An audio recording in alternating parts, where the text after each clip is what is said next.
Haley's special seat. Oh no. You know what? You good to go? Yes, so I'd like to thank everybody who's here today. If everyone's here can have a seat, that would be awesome.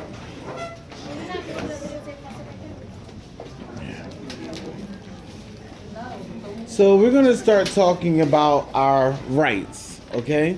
So many people who are in here are part of what we call the Alliance of the Lions.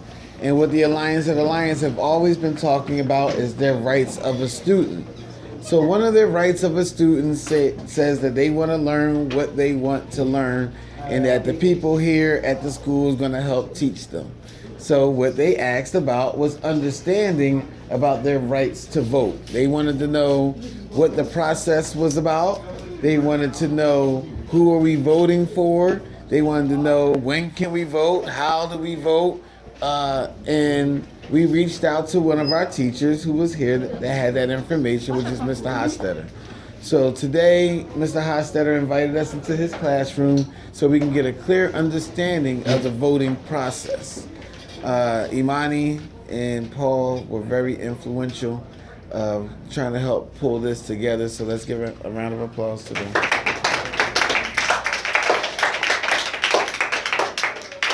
And without further ado, I'm going to leave the floor to Mr. Hostetter. All right, great. Well, thank you guys for being in here. It's good to see a lot of familiar faces. Let's do it like this. So I'm going to give you a brief rundown about why our country is set up the way it is. There's a little review and refresher for some of you. Some of you might be brand new. And then we'll get more into the nitty-gritty of the voting process itself. And if you have questions, the way I kind of run class, if you have questions throughout, raise your hand, ask me, we'll try to address it. If it's something that's not related to the content, we might push it to a little bit later on in the lesson to address that question. So, and I also ask a lot of questions of the group to make sure people are paying attention, engaged, and to hear what your responses are. So, our country. It's a beautiful place. There's a lot of things that are wrong with our country. There are a lot of things we want to change. But America has been set up in a way that was revolutionary for the entire world. And my first question to you is, why do we even vote in the first place? Oh, Haley Wilson. Allowing your people to vote for you gives the people of your country or of your state a voice. In other words, that they wouldn't have, and that allows them to choose who they want to represent themselves. So it's almost like, not exactly, but you want to have a spitting image of who you are and what you represent and your morals. And okay, you want to add to that? You said pretty good, right? Let's go back to the beginning of our country, though. What about our country made us want to set our government up where the people were reflected in its government? Yeah. Okay, so we didn't want to have another king. So this is a democracy. So basically, what the whole point was, so we wouldn't have another ruler or someone to tell us what to do. So basically, we had the right to vote, so that way the people could have who they wanted, and would have what they wanted, and do what they desired as far as like rights and everything. Absolutely. And so what we actually call this is a Republican representative government. So in America, we have a constitution, which is the foundation of everything that we do. And within that constitution, we have representatives that we vote for that are supposed to carry out the law and make laws for us, because we don't want to have this. All right? America was a British colony, and we were run by a king who lived across an ocean. And we said, no longer can we have that. Lights. No longer can we have this happening, right? We want to make sure that the people are the ones that decide who leads us in the future. And so we developed a document called the Constitution. And the Constitution is the law of the land. We met here in Philadelphia. People debated for weeks, and they said, what do we want to include in this document? And as they discussed, they decided that we wanted to make a government that the people were able to vote and decide who they wanted to be in charge. And so we did. And in this document, we divided the country into divided the government into three parts: the legislative, the executive, and the judicial branch. Now, for our purposes today, we're going to talk mainly about the legislative and the executive branch, because these two branches of government are in the local level, the state level, and the federal level. And as citizens that are turning 18 years and older, you are able to decide who do you want to represent you at the local level, the state level, and the federal level across many different lines. So let's start there. At the local level, we have some important discussions in Philadelphia right now. What's going on in Philadelphia? The mayoral. Who can name a candidate that's running for mayor? The light-skinned bull. See, that's what I'm talking about. The light-skinned The bull. light-skinned Come bull. on. He was in the Senate for a minute. I forgot his name. John Street is running for mayor. Who else? A judge isn't he running for a judge guy? There's a judge. Diaz is running for mayor. Not Coach Diaz. Not Coach Diaz. I wouldn't vote for Coach Diaz. Who else? There's a woman. Her name is Lynn Abrams. She's running for mayor. There's the favorite, the front runner, which is a guy named Jim Kinney. He's running for mayor too. There's Mr. Bass's good friend, Anthony Williams. That's the light-skinned bull. That's the light-skinned ball, right? He's running for mayor too. And we have the power. And so within our system right now, we in America, unfortunately, this is one of the things I hate about our country, we have two parties. It's pretty much a two-party system. What are the two political parties in America? Okay, we have, well, I'll do it in red and blue. The Democrats are generally summarized in blue, and then the Republicans are in red, right? Republicans. And across like every, What's the difference? What's the difference? Oh, good question. Great question. Without sounding too biased towards one side or the other. They vary on a lot of different levels. Taxes, so like finances, social issues, gay rights. They vary on war, foreign policy. And so in general, I don't want to speak in generalizations, but what I would say is find out who the person is, what their positions are on the issues. The issues are the most important. For Philadelphia right now, we'll just talk about the local level. Major issues are schools. Schools are dominating the headlines. How do we fund schools? Should schools like KIPP even exist, is what some people are saying. And actually, at a local level and a state level, the people who are supportive of the charter movement and charter schools like ours are generally Republicans.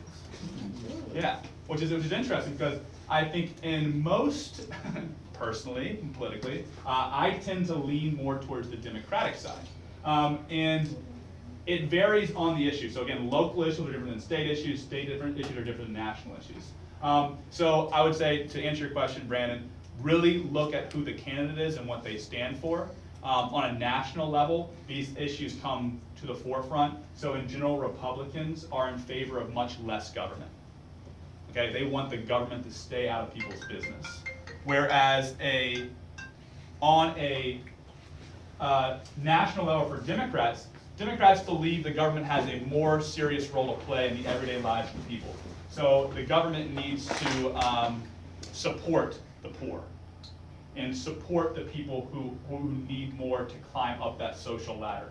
Whereas Republicans in general are in favor of less Social Security, less aid to the poor people, welfare, cutting those sorts of programs, and allowing jobs and business to flourish. Republicans are more in favor, I would say in general, of letting business solve the issues of our economy instead of the government being involved. And of course, you know the major figures, right? Like, I'll take the last presidential election. Who is the Republican candidate? Mitt Romney. Yeah, Mitt Romney. Anybody remember what Mitt Romney stood for? Neither do I, so it doesn't matter, right? The Democratic candidate was, of course, Obama, right? And if you watch the news more recently, President coming up soon, right? President is going to be Hillary Clinton declared, who ran last year. And so we have another chance to make history where the first woman could be elected to be president of the United States. So let's get back to these branches of government. The government's separated into three branches. Why?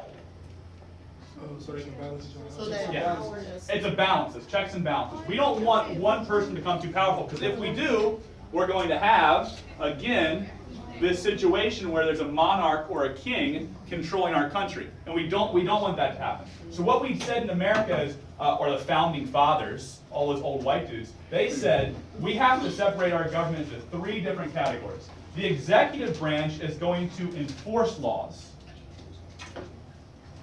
Okay? What's the legislative branch going to do?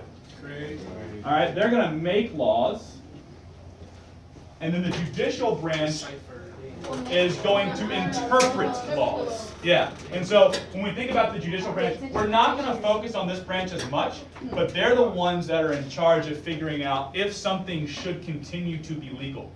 And so an example of the judicial branch would be at the national level, we have the Supreme Court.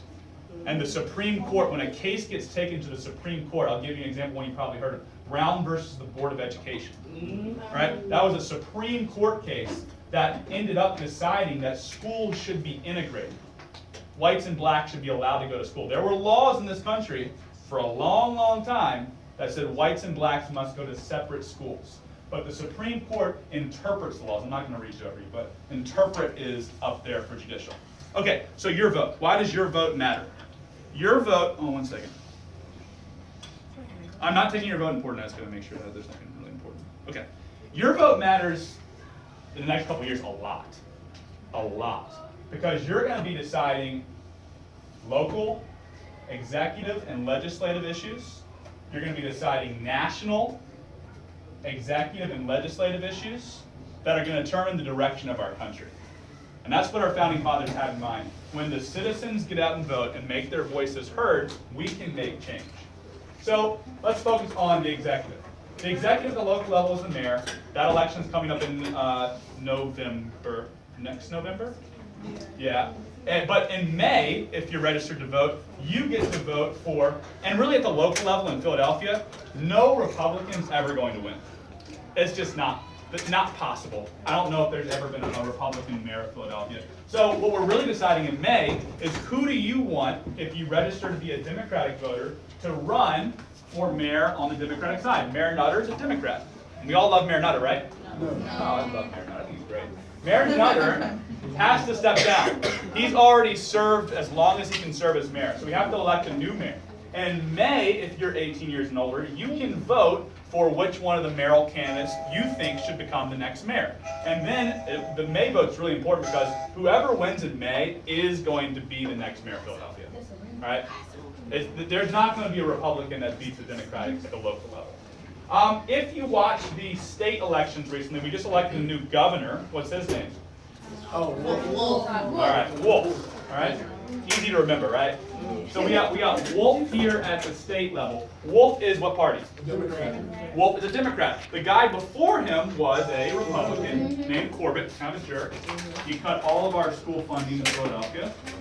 A lot of people say he's responsible for why our state's in the situation that we're in right now. But Wolf is a Democrat. You get to decide who becomes governor. And so if Wolf becomes governor, whoever becomes governor, they're in charge of state laws, statewide.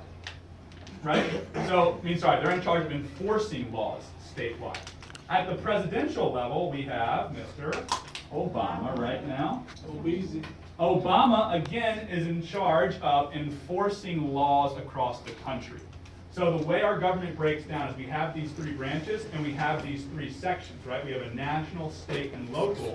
Then we have the executive, legislative, and judicial across these sections too. So these are important. It's important to know who is running. When you think about this, these are CEOs, the chief executive officers. They're in charge of making sure the business runs smoothly. Now, where it gets a little tricky is probably the most important people in all of this are these guys. But you don't even really hear about these guys because they're in charge of making laws happen. These are the people that we vote because we can't get on our iPhones. Maybe one day we'll though, and just like say, do you want to have a cigarette tax in Philadelphia? Click yes. All right, we can't do that yet.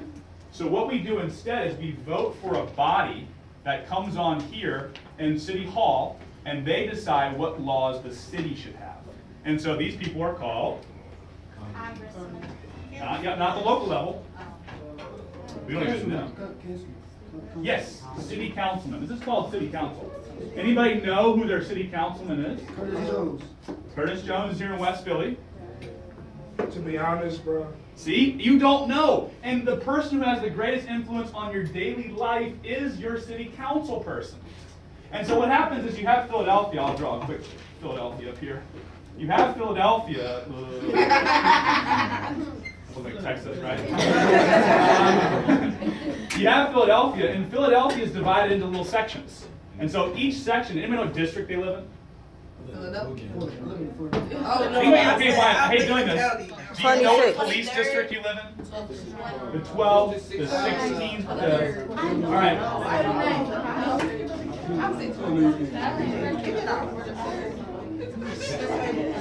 Okay, just imagine this. Philadelphia is divided into different districts, and within these districts, voters determine who's going to represent them at the city level, and what's their job again? They make laws. So they vote for laws that are happening in the city of Philadelphia. They could vote to make a law, like, you ever heard of the soda tax a couple years ago? Yeah. Like taxing soda. They decide if we should tax soda within the city limits. Okay? And so when you vote for one of these people, so say you live here, you're voting for a district person to represent you in city council. Okay? Where it gets a little complicated is we have also a state level that overlaps the city level. And these people in the state level are called they're called the Congress, and they're divided into two houses. The Congress has a House of Representatives, and they have a Senate. Okay? And so they have an upper body of Congress and a lower body of Congress within the state level too.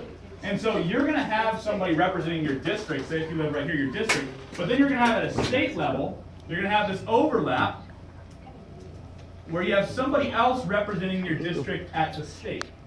Okay? And that's going to be your congressman. They decide state laws. And so where do these people meet? Not in D.C. at state level. So these guys meet at City Hall downtown Philadelphia. These guys are going to go where? Harrisburg, the capital. Okay? And that's why whenever you hear somebody saying, I'm going to the state capital of Pennsylvania is Harrisburg. So these guys go meet in Harrisburg, and they decide what are the laws we want to have governing our state. So in the state of Philadelphia, do we want to have, a big one that they're talking about right now is, can people buy, I'll give you another one that last state doing, marijuana. Yeah. At the state level, does the state of Pennsylvania want to legalize marijuana?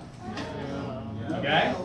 Some people say yes, some people say no, right? Philadelphia, at the local level, it's interesting, Philadelphia has already decriminalized marijuana. So you can have a small amount of marijuana on you, and then you only get a ticket.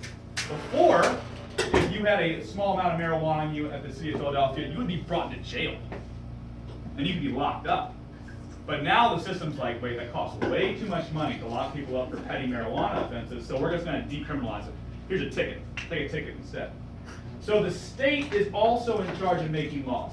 This is big for us, really big for us as citizens of this city and citizens of this school, because at the state level, these two groups are in charge of all the money. Okay? Where do your tax dollars go? These guys don't get to decide where your money goes. Obama doesn't get to decide what happens to your money. That's decided by the legislative branch, who you can vote for. Everybody here can vote for their state representative. Our state representative right now is Shaka Fatah, okay? He goes to Harrisburg. I'm sorry, he's in Congress. I lied. He is in one branch over right here, right? I think his son, though, Shaka Jr., is involved at the state level, right? Actually, I don't even know who our state senator is for Philadelphia. These guys are in charge of the money. And so they determine where our tax dollars go. If we're going to be paying higher taxes on property taxes, are they going to be invested in building roads? Are they going to be invested in building schools and hospitals? What happens? And that's why it's important that you just think about, who are you voting for? What does this person stand for? Does this person support the same things that I support as a citizen of this state, a citizen of this country, a citizen of this city of Philadelphia? Now, at the federal level, this is where it gets really, I hate talking about these people. Who's the lawmaking body at the federal level, the national level? Yeah, we have two again. We have the Congress, which is composed of the Senate and the whore, the House of Representatives. Okay. And in this, there are also, again, there is a congressman. We can do one more overlay. There is a national congressman who represents us in Philadelphia that you can vote for. Ours is Shaka Fatah. Shaka Fatah has been there for like 9,000 years. He is about 1 million years old. He is prehistoric. He's a dinosaur. He has been doing this job for so long. And so many of these people have been there for so long. They're just jaded. And they, in my personal opinion, need to get the hell out of there. We got to kick these guys out of Congress because they're 80 and 90 years old. They're out of touch with who we are as citizens. And they're just doing the same dumb-ish over and over and over again. And we're allowing them to do that because we're not voting. We're not voting. We're not seeing who's the young and upcoming candidate that could take out Shaka Fatah. I'm not saying take him out like, right? But who can take him out, right? Because he's been doing this job for so long. It's so stale. It's so stale. We've got to have new blood in our government because we're doing the same things over and over and over again.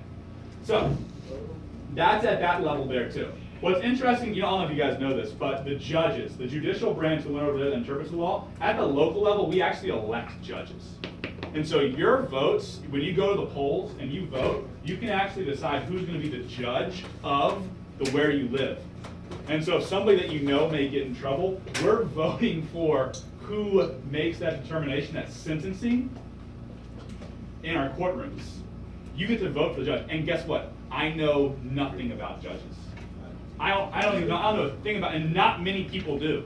But yet we still elect judges at the local level. Okay, are there any questions so far? We all with me? Okay, because it's coming up soon, and you guys are registering to vote, I do want to talk about this federal level, and how your vote does matter for President of the United States. Is that cool?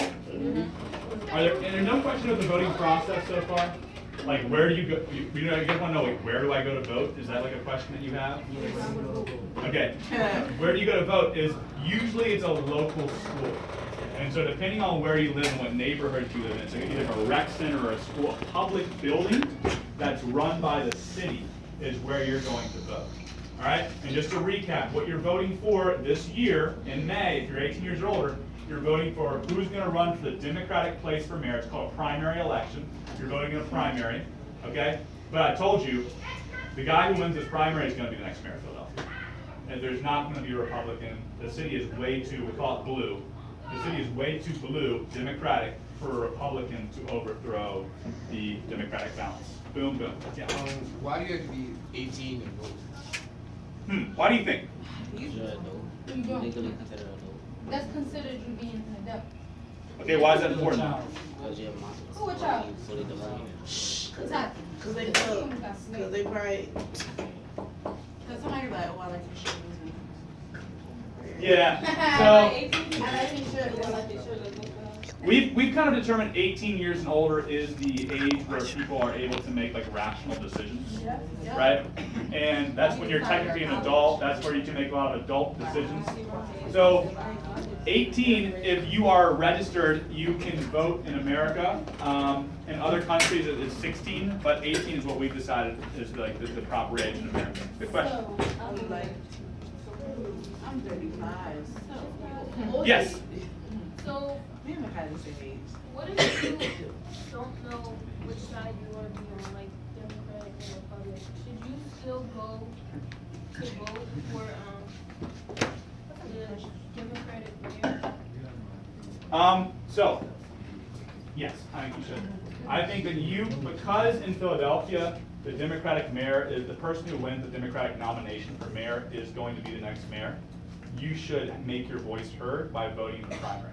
The primary, I can't say this enough, in Philadelphia, this election in May is more important than what's going to happen in November next year. It's not going to matter. Our city is something like 80% Democratic. right? And so this Republican person, the way the system works, is the two-party system. You have to have one person from one party, another person from the other party. I would be extremely surprised if a Republican could even get close to challenging for this spot. So May, you should vote, and if you're not sure if you're Democratic or Republican, I still think you should figure out a little bit more about these candidates. I mean, you saw them speak a couple months ago, right? You should figure out more about them and who you'd want to vote for. Yeah, Tim. Who do you think's gonna win? I think this guy, Jim Kinney, he's gotten a lot of support. So if you're following, he's a white guy. If you follow the local politics, he's gotten a lot of support from people from all across the city.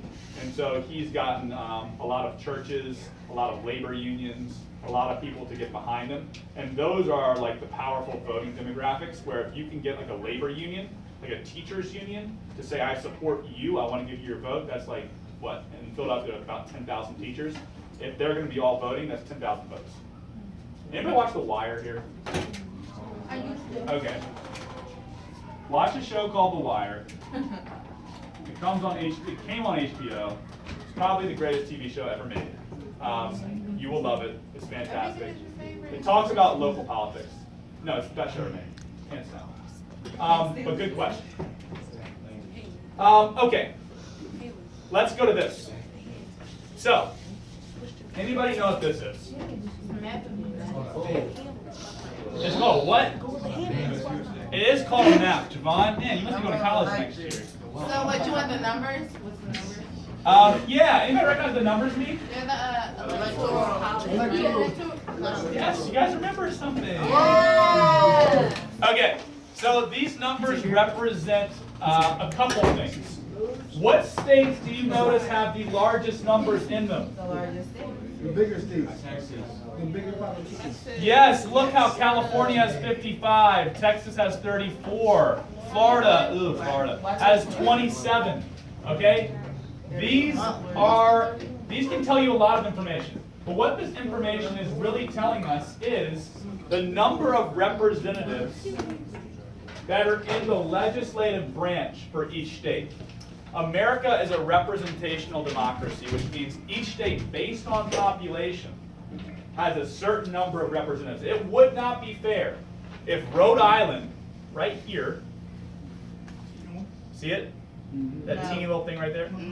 Had the same number of votes as California, because there are more people that live in California. And so when you actually cast your vote for president, what you're voting for is that person to win the state that you live in. You're not directly voting for who is going to become the next president. It's not like if Hillary Clinton gets 1 million votes and Ted Cruz, who might be running against her, gets 9,999 votes, Hillary wins. Ted Cruz could still win, and I'll explain that in a second. But it's about the electoral college. So what this tells us, though, is each state is represented at the national level by their population. Okay? And the same thing is true at the state level. The city of Philadelphia has more representatives at the state Congress than, I don't know, give me a small part of Pennsylvania, Lancaster County. Because we have more people that live in Philadelphia. Therefore, we're going to have more representatives in our Senate. The same is true at the national level. Pennsylvania has 21 representatives, while West Virginia, right down here, only has 5. Why? Because we have more people that live in Pennsylvania. All right? Okay, so what does this all matter? This is the number of people you have in the House of Representatives plus the number of senators you have. How many senators does each state have? 2 or 1. 2. Every state has the same number of senators. It's always going to be 2. You get to vote for senator. Our 2 senators are Bob Casey and Pat Toomey. Yeah. All right, I don't know if you said anything about it. So what makes a swing state a swing state? A swing state is a political term for a state that could either go Democratic or Republican. It's one of those where the population split. It's not like Philadelphia. But Pennsylvania, at our state level, we're a swing state. Pennsylvania, before Barack Obama went to Bush, Bush won Pennsylvania over and over both times. All right? But then Obama changed that. Obama won Pennsylvania the last election, too. So Florida is a swing state? Florida's a major swing state. That's why when it comes down to national elections, our votes matter a lot in Pennsylvania. But for example, a state like Nebraska, That's where Nebraska is? that's Nebraska, yeah. Or a state like, oh, I'll give you a better one. A state like Texas. Texas is always going to vote Republican because of the people who live in Texas. They are Republican. All right? Don't get PTSD. Wrong with that, right? Okay. So, here's an example of an election of 2008, the famous election where Barack Obama beats John McCain and he becomes president of the United States. What do the colors represent? Okay, yeah, notice how the colors represent who won that state. And so notice Obama in blue actually destroys McCain. When we add up the number of states that he wins over McCain, I forget the total was, but he won by a landslide. It wasn't even close. Okay? It was a blowout. Game over. Who's that right there, all the way at the bottom? 3. 3? Oh, that's Alaska. Alaska. Alaska. Ain't that many black people up there. But Sarah Palin was rolling with Yeah, Sarah Palin's in that election So you too. said California was a Republican state. Oh, no. Texas is a Republican state. Texas is true. Yeah. Question? Then I read something that it said that Obama won mostly because of the electoral votes.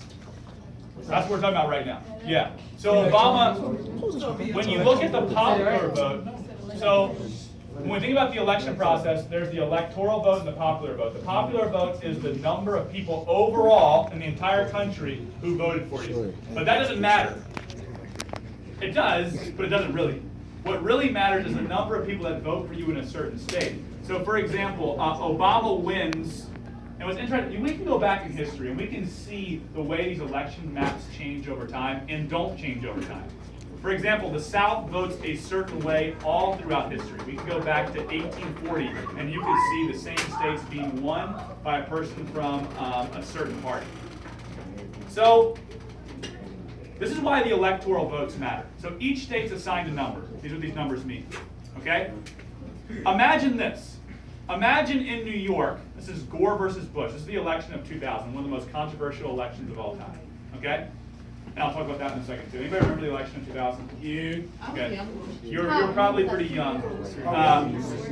One of the great disasters in American history. Gore technically got more votes than Yeah, okay, imagine this. So in New York, Al Gore gets 80,000 votes. Bush gets 0. Who wins New York? Gore. So therefore, Gore gets 31 electoral votes. Because New York is worth 31 points. Okay, it's almost like a game. Okay? So these votes up here don't matter anymore. All that matters is the electoral votes. Let's go to another state, Texas. Bush wins 90,000 votes in Texas. Gore has 20,000 votes. Who wins Texas? Bush. So Bush gets how many votes? 34. But wait a minute. Let's add up the total number of votes they both got. Who got more total votes? Bush. Gore got 100,000. Bush gets 90,000. But who wins the election? Bush wins the election. That's out of pocket. So this is a small example of what happened in the year 2000. Al Gore got more overall votes than George W. Bush. Is that not fair? Well, this is the way our country is set up, though, right? Because there are more people that live in certain states, and we want to have equal representation for them across the country. That's why we have this, right? Everyone's represented proportionally by the population of your state. So Gore wins this total vote, but he loses the electoral vote. Who becomes president of the United States? Bush. And guess what? It was horrible. Bush becomes president. We go to war for 10 straight years. Our country's in debt trillions of dollars. We have an economic recession. And then you expect a black man to fix it. Right. But I'm talking about, this is the impact of your vote. So when we think about states like Pennsylvania, if Al Gore, in the election of 2000, wins the state of Pennsylvania, Al Gore is president of the United States. Things could have looked a lot different for our country over the last 15 years. If he wins one state. If more 18-year-olds got out and voted for Al Gore in the year 2000, this country could look entirely different today. We might not even be talking about some of the things that we're talking about today in our society as a whole. So on a national level, this is really important. You guys will not be able to vote for a national election, I think, until 2016. Okay? I don't believe, but sometimes there's special elections too. So I'll give you an example. The senator from New Jersey, his name's Menendez. Anybody heard about this guy lately? Okay. Menendez he's a Democratic senator from New Jersey. He's been lying, cheating, stealing, and he might get kicked out of office, right? But then we have a special election. We have to decide who replaces him. If you're registered to vote, you can vote in that election to decide who replaces this guy. Politicians are corrupt people. You never know. You want to be prepared. If anything happens, you want to make your voice heard. Because at the end of the day, we don't have a king. We don't have one person telling us what to do. We elect people, lots of people, to represent us at this level and at this level to make laws. And if you don't vote, then essentially you're saying, I don't care who runs our country. I don't care who makes laws that impact my daily life. I don't care about schools at the local level. I don't care about funding of those schools at the state level. And I don't care about my college education and all that college debt that people are talking about now at the federal level. Because these are the people that are going to give you money to go to school. Those federal loans, yeah, they're coming from the United States government. And those interest rates on those federal loans, what you're going to be paying back, they're actually making money off of you. The U.S. government, when you go off to college, is making a profit from your loaning and your educational loans. They're making money off of you to go to school. How do you change that? You got to change these people right here. Because these are the people that make the laws. All right? These are the people that make the laws. These are the people that make the laws at the legislative level. And you have the power to change that with your vote. So, it really is, in your hands. Not entirely. I don't want to shatter everybody's dreams because there's a lot of money that's in politics too. There are a lot of people that have influence. But the one thing that you do have is you do have that power to cast that vote for who you want to be representing yourself. Okay? Let's open up for a couple questions here. Yeah. Okay, so who made that system, the electoral, the electoral court and then the actual booth? We did. The founding fathers did. America did. Yeah. So, do you think it should be changed? Yeah. So why isn't it? So the reason why we did it though was so every state, and there was this debate was in Philadelphia at 5th and Market. It raged for weeks about how are we going to determine who becomes president of the United States. 1787, we debated this for months, deciding how are we going to do this process, what the hell are we going to do to decide who's going to be representing us in our government. We decided the best possible way to do it was to make sure each state had their needs met and each state had equal representation at the national level to a degree. That's called the Senate. Everybody has the same number of senators.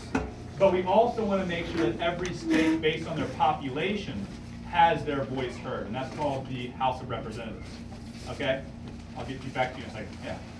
Well, couldn't it be argued that if everyone was to vote and only everyone's individual vote would be counted, couldn't that be argued being fair? It could. Like just everybody's voting individual. But is your need as a Pennsylvanian the same as the need for, are you talking about at a national level? At a national level, yeah. Is your needs as the state of Pennsylvania the same as the needs of somebody that lives in Arizona? No. Right? Some maybe. Some are. I'll give you another example. California right now, water crisis. They are running out of water. All right? Everybody in California is so focused on how are we going to get water into our state, where they don't give a crap about Philadelphia public schools. But we do, right? And we care. So it's the needs of a state are going to be different depending on where you live. And what our government said was, we have one of the biggest countries in the entire world. How do you work the system? And we decided this was the best way to work the system, even though I think we're looking at this now, and this process needs some tweaking. It's not perfect. It's not perfect at all, but it's worked pretty well for 250 years. Better than alternative. Yeah. But you saying like our electoral, but I think from my understanding, Obama only won because of electoral votes, right? He didn't win. I heard that Romney had more population votes. Obama won the popular vote too. He did. It was close. I think the numbers is close, right? I think it's something like 40 49 million to 47 million. It was pretty close. That's still a couple million, right? That's still but yeah. This system played out fairly for a lot of elections. Not every election. For a lot of elections, the system played out pretty fairly, though. Is your question? Yes. Yeah. Do certain states have more voting power than others? Absolutely. Yeah. Like So, the southern now- states, I mean, like southern states have more power than northern states? No. No. So when we look at the numbers, for a while in history, yes. And that's the reason why our country was so divided for a long time, was because more people lived in the South. But what we do is every 10 years we count the population. And when we count the population, we decide what states have the most population. Do we up the number of representatives that state has? And so recently, Pennsylvania has added on an extra seat in Congress because our population has grown. Whereas in the South in this time period, as people left the South, throughout history, their influence diminished because their population got smaller. So to a degree, certain states have more voting power than others. But that's why we have two bodies of Congress. One that's called the Senate, which is equal, so every state has 2 senators, and they decide laws. In order for a law to be passed, it has to be passed by the House of Representatives and by the Senate. And so this body that is created, that is represented by population, first has to pass the laws, and then the Senate has to pass the laws too. And the reason that this is very controversial right now is the Congress in America is Republican, and our president is what? Isn't that like the first So one? in order for a bill to become a law, he has to sign it. So we have Republicans passing stupid laws, right? And Obama saying, they're stupid, I'm not gonna sign this law. And so literally in Washington, D.C. right now, nothing is happening. It's a bunch of old white guys sitting around eating sandwiches. It's bad. What are we gonna do? And so he's not gonna pass any laws he doesn't like. They're not gonna make any laws that he likes. So what happens? It's called gridlock. And that's what you saw last year. Remember last year? The government shut down. The government just stopped working because these jerks said, we refuse to do anything if he's not going to give us, if he's going to keep passing these laws that spend more money. And so our government just stopped working. Thousands of people lost their jobs because of politics. And when that welfare checks out? Yeah, it was bad. It was bad. Good. How do they give the number, like, as far as Texas they have 34,000 or 200? So the way it works is it's based on the number of people who live in your state. So all these states, imagine this whole map has a 2 on it. Every state has a 2, okay? That's the equal part. Every state's equal. Now, based on your population, you add the other number, which is the number of people that your state has in the House of Representatives. And so that's based on population. It's half based on population, half based on equal representation. Good questions. Okay. Are there any other questions? I'm just thinking if there's anything else that I want you guys to understand. Yes. So why not make it easier and just have the congressmen be represented and take control of what's needed for their specific representative state? So that's why we have state government, right? So at the state level, you have a governor that the people in the state vote for, and that you have a Congress that makes laws just for that state, okay? These guys are supposed to fix the country. These guys are supposed to fix your state, and these guys are supposed to fix your city. And so we have our government tiered at different levels. And a lot of historians argue the most powerful people in the entire country are actually like local politicians and mayors, because they can actually get things done and make change that impacts citizens. Where at a national level, like, what can Obama do for Philadelphia, really? He can visit. He can come visit. But what literally, tangibly can he do for the city of Philadelphia? He We're can't do that. current. Knox. These guys do that. Did he dump it yet? He can't make laws. Cause you got all my tough pictures on your camera. He enforces laws. He dumped that one too. He can veto laws. Yeah. He can introduce new laws, but in order for a law to be actually made, these guys have to vote. And so they vote on laws. Obama, his powers lie on enforcing the law. He can also appoint people to certain positions. And so if he wants somebody to be a Secretary of State, Secretary of War, Secretary of Defense, Secretary of Transportation, he can appoint people to the Supreme Court. He can go, he can convince Congress that he wants to go to war somewhere. He can tap your phones. He can do a lot of stuff. Obama, he be listening to your conversation. Yeah, he knows exactly what's going on right here. You being nasty, Tim. He's like, ooh, this. She like, what was? Yeah, he can see all the pictures you send on your cell phone. Do you guys know, by the way? What? Yeah. Every picture that you send on your cell phone, the government can see. Really? No. Every single